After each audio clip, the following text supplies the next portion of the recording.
Next 9 news में आपका बहुत बहुत स्वागत है। मैं हूं आपके साथ अबरारुल हक रहमान।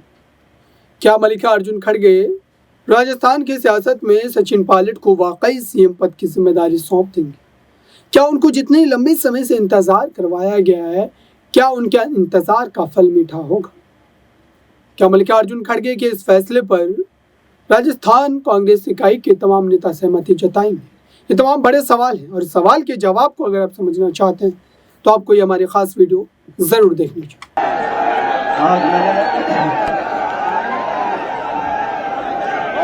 मुझे लगा आज गुडा जी का भाषण नहीं होना चाहिए।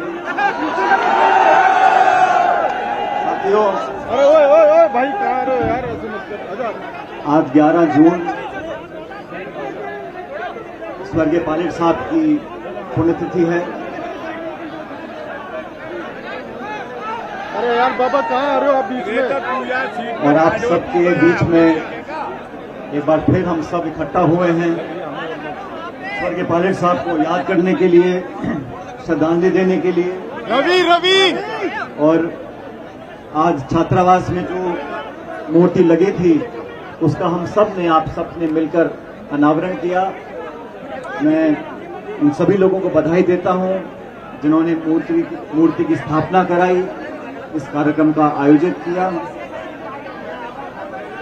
प्रदेश सरकार में मंत्री आदरणीय हेमाराम जी, स्पीकर साहब आदरणीय दीपेन सिंह जी, आदरणीय ओला साहब, गुडा जी, मरालाल मीणा जी, रायलाल बैरवा साहब, वीरेंद्र सिंह जी, सुरेश मोदी जी, जी आर खटाना साहब, राकेश पारिक साहब, मुकेश भाकर जी, रामनिवास गावड़िया जी, प्रशांत बैरवा जी, इंदिराज जी, रायन चौधरी साहब, ब्रजकिशोर शर्मा जी, पूर्व विधायक महेंद्र मीणा जी, विद्याधर जी, सुरेश चौधरी जी, नौजवान और जुझारू राम प्रताप मीणा जी प्रधान साहब, मंच पर सभी नेतागण, किसी का नाम अगर मैं भूल गया हूं तो क्षमा करें। आज से 23 साल पहले बाबा थोड़ा इधर स्वर्गीय पायलट साहब का इसी धरती में, इसी रोड पर जब एक्सीडेंट हुआ। अरे ओ भाई ओ कैमरा और भाई साहब हमारे बीच में वो नहीं रहे। नाम जोड़ना बता। श्रद्धांजलि सभा में मैं जब प्रार्थना सुन रहा था तो मेरे मन में बहुत से विचार आ रहे थे। वो दृश्य मुझे याद आ रहा था आज से 23 साल पहले का। मैं 22 साल का था और उनके जाने से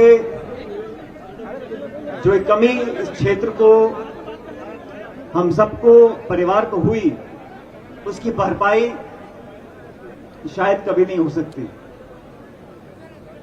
लेकिन मुझे इस बात का संतोष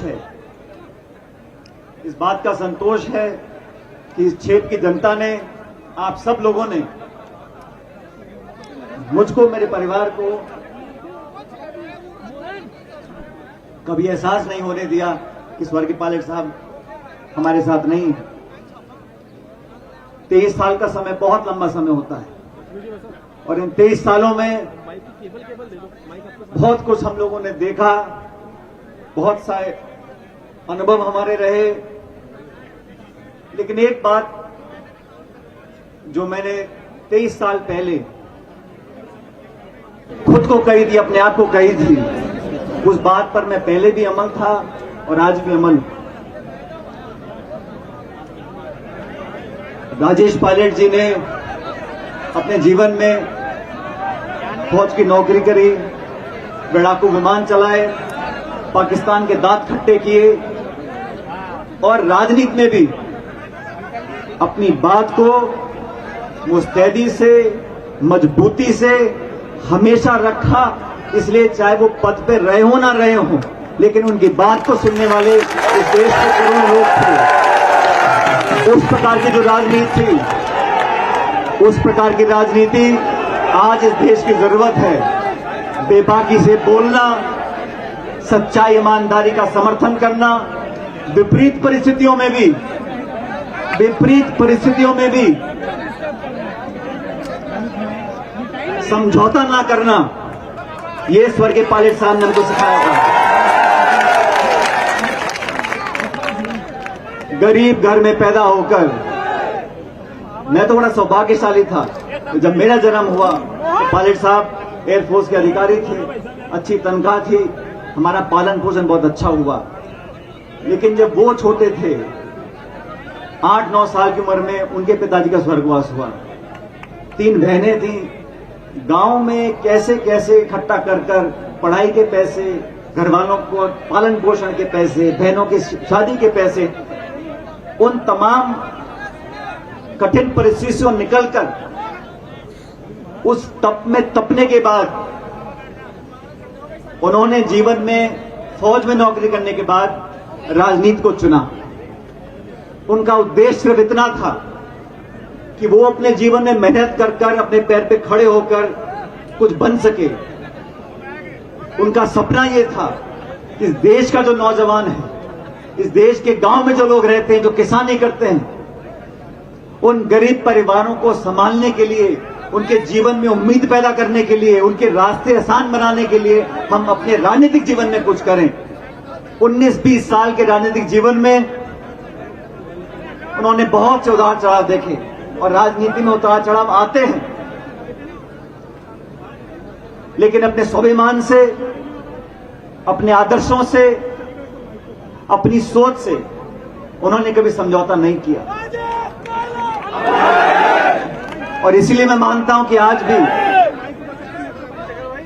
देश प्रदेश में हर धर्म, हर जाति में उन्होंने अपनी कार्यशैली से, अपनी राजनीति से एक मिसाल छोड़ी।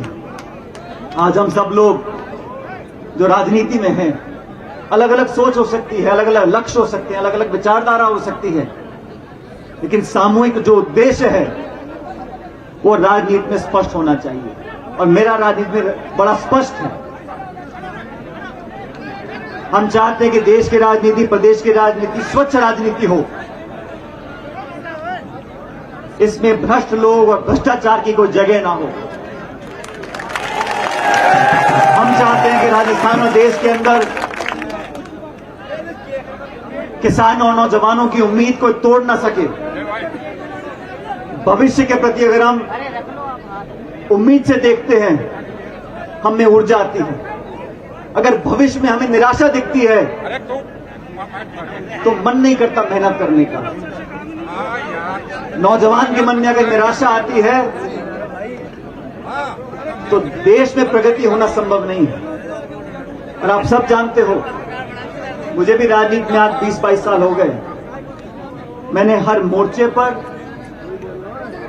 हर जगह, पक्ष या विपक्ष, हमेशा नौजवानों के हितों की बात की है, उनके हितों की रक्षा करने की बात की है, उनके जीवन को बेहतर बनाने की बात की है। तो आपने देखा लगातार राजस्थान की सियासत में कई मुद्दों को लेकर के सियासी बहसबाजी चल रही है और ये कहा जा रहा है कि मल्लिकार्जुन खड़गे ही इसका अंत निकाल सकता है। और इस बारे में लगातार उनके द्वारा जतन किए जा रहे हैं। इस खास रिपोर्ट में बस इतना ही। देखते रहिए ताज़ा तरीन खबरों के लिए नेक्स्ट 9 न्यूज़ को।